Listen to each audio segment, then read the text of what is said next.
Hello, everyone. Welcome and good morning. We are here once again to talk about music in global America.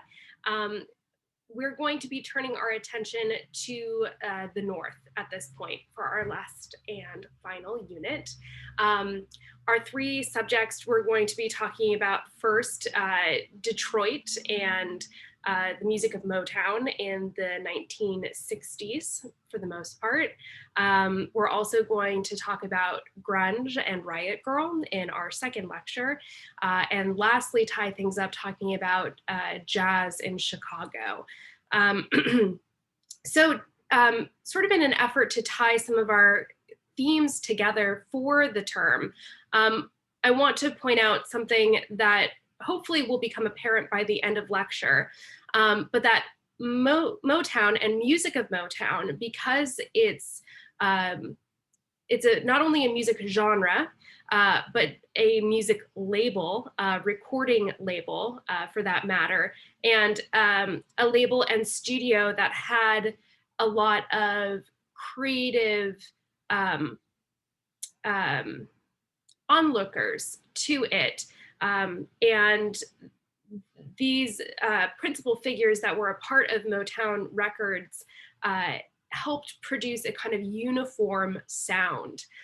They had these kind of packages and boxes to tick when it came to how to have an artist or a group be under the umbrella of the Motown sound. And that kind of packaged deal is something that we also heard and saw in the music of K-pop in South Korea. So for those of you who are, upon reading further about K-pop and after the lecture, hopefully you got a good understanding that there's to say it's a cookie cutter is not particularly right, because there's a lot of room within these boundaries, but that there's a template in place, and having artists adhere to that template is going to create an interesting uniformity of sound and aesthetic. And that's definitely true. It's not just true of K-pop. It's happened in the United States, and was wildly popular and hugely successful when discussing Motown and the music of Detroit in the 1960s. So that's a bigger kind of theme that we're going to be looking at. Of course, the music of Motown didn't just spring out of nowhere. It pays homage to a number of other musical traditions that we have looked at during the semester. In fact, we're going to find a lot of similarities perhaps to how gospel music evolved and was created into that big, huge subgenre of, well, anyway, we're gonna, I don't want to umbrella it quite yet, but we're going to hopefully see that history is repeating itself. And when we have some changes of interesting variables, the products, the music and the musicians that we're looking at do change. So for part one of our lecture, we're going to focus on a little bit of a historical survey of Detroit. We need to start our story kind of in the 1950s, which puts Detroit in a really advantageous position in the 1960s. So we're going to talk about Detroit and the history of Detroit and the golden age of Detroit in our first part. In our second part, we're going to investigate Motown Records very specifically, and the head honchos that were a part of that enterprise. And then in the third and fourth parts, we're going to dig deep into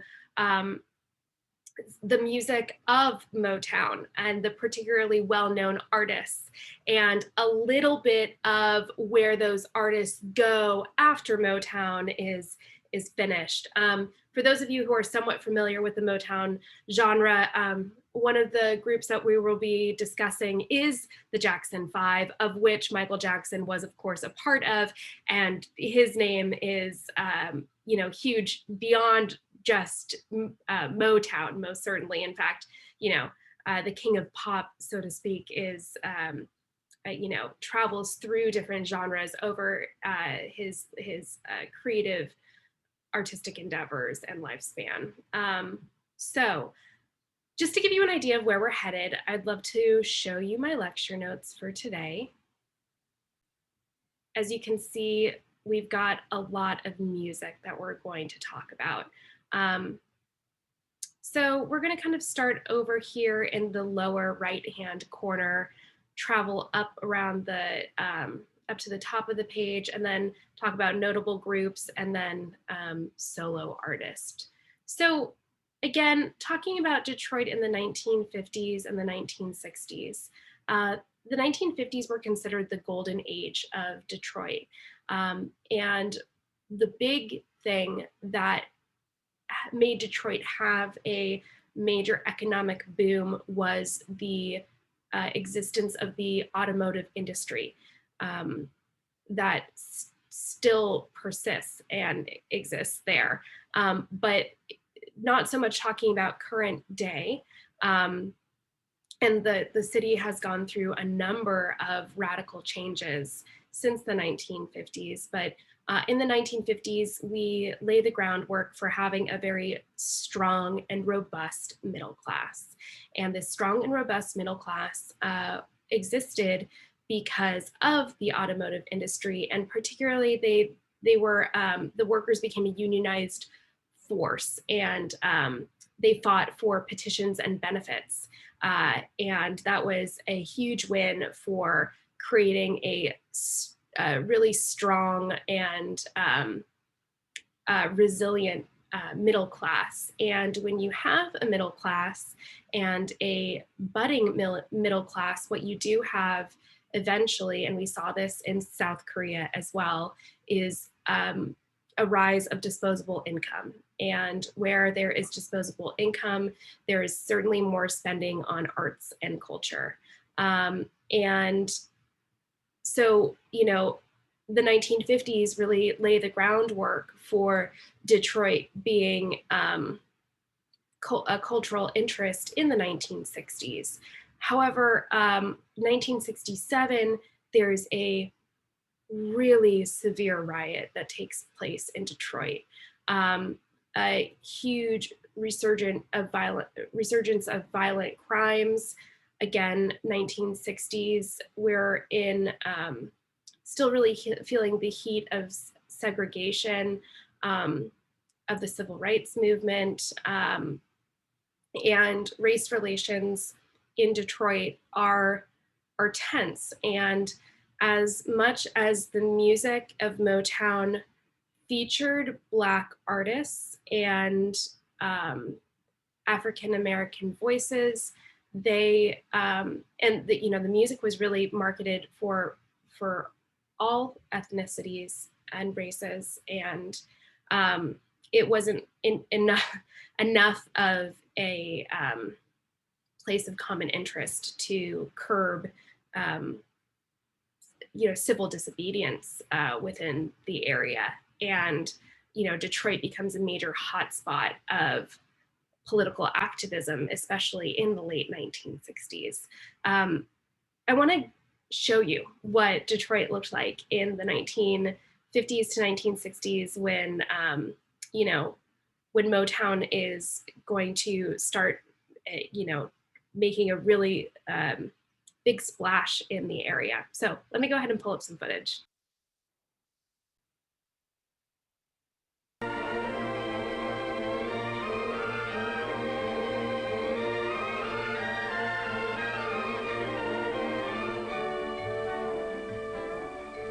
Frequently called the most cosmopolitan city of the Midwest, Detroit today stands at the threshold of a bright new future, one rich with the promise of fulfillment.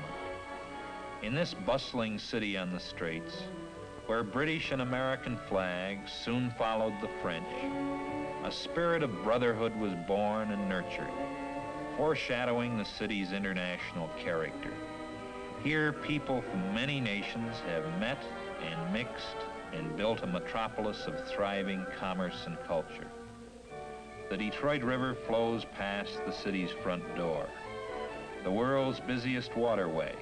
This river is a vital passage to the Great Lakes and to the St. Lawrence Seaway beyond.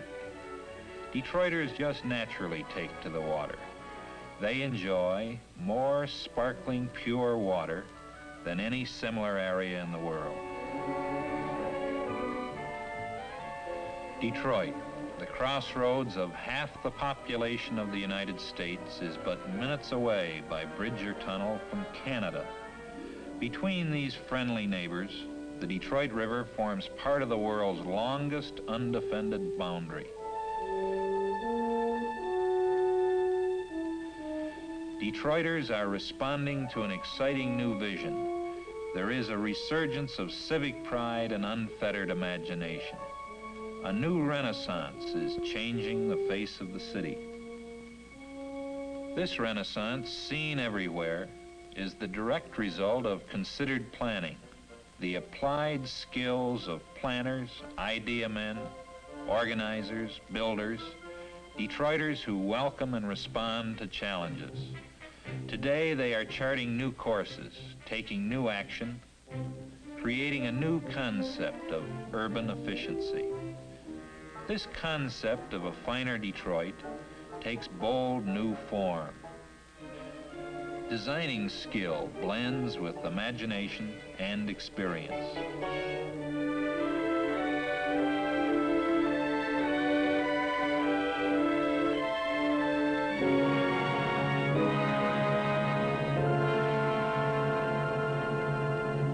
Sleeves rolled up, Detroit levels and shifts and carves the contours of a new city, and a new spirit of progress matches the vision of its people. New buildings put solid roots in the ground and stretch toward the sky.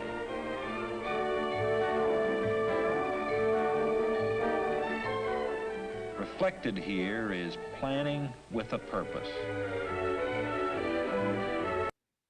So I'm going to pause it and then push it a little bit forward to give us a more comprehensive view of what the city actually looks like. But this was put out by the city of Detroit in 1965, 2 years before the big race riots. And what was interesting here is that just by the views of the city, it should looks like some kind of fusion between, or it looks a little bit like Los Angeles, because we have these huge long shots of, you know, the Autobahn, essentially, right? Freeways and overpasses and underpasses and clover patterns and stuff like that. Again, automotive industry is a major player in what is happening in Detroit.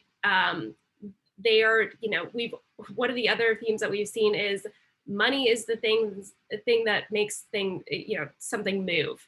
And who holds the money really gets to decide what is happening in a particular area. And so, you know, this very expansive design is really influenced by the automotive companies that are very prevalent in this area. To give you an idea, just a little bit of foreshadowing of the future, Detroit falls from its golden age into destitution is a hard word, but certainly Detroit became a name known for crime and despair, and it was an area that went through a huge amount of turmoil in the 70s and 80s. Bankruptcy threatened the state. Automotive companies more or less bailed it out as well. There's a very wonderful and gorgeous museum in Detroit, the Detroit Institute of the Arts, the DIA. And it's essentially a completely privately owned museum by automotive companies at this point, Ford being a major player. But that area's prosperity seems to be very, very tied to automotive economy at this point. Just want to give you a little bit more of a view of the city, which should, again, in its golden age, seem a lot like a small New York, or on the sort of Los Angeles scale. Detroit, an exciting place to be, to live, to grow, to work shoulder to shoulder, regardless of national origin, color, or creed. Detroit has earned an outstanding record in community relations, a reputation which is nationally recognized. Here are found 92 ethnic groups, more than in any other major American city. Small wonder Detroit is a foremost city in international relationships.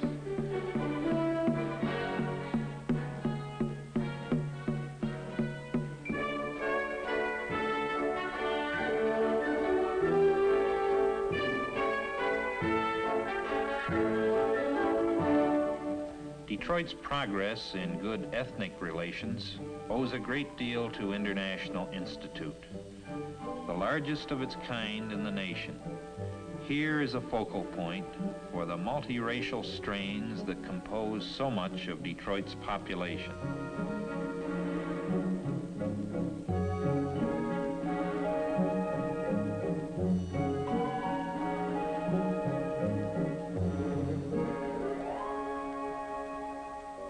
International goodwill is perhaps experienced most frequently at the border between the United States and Canada. Thousands go back and forth daily between Detroit and Windsor, Ontario. Such comradeship is underscored by the International Freedom Festival, staged annually by Detroit and Windsor. Crowds of over 500,000 gather on the USA and Canadian banks of the Detroit River to celebrate with a roar the idea of freedom.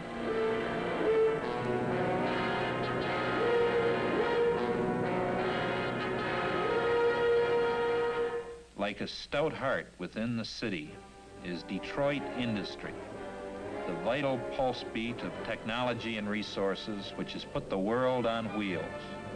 Detroit's strategic location, its reservoir of know-how, its ability to deliver manpower, places it in the vanguard of choice spots in which to build, manufacture, and expand.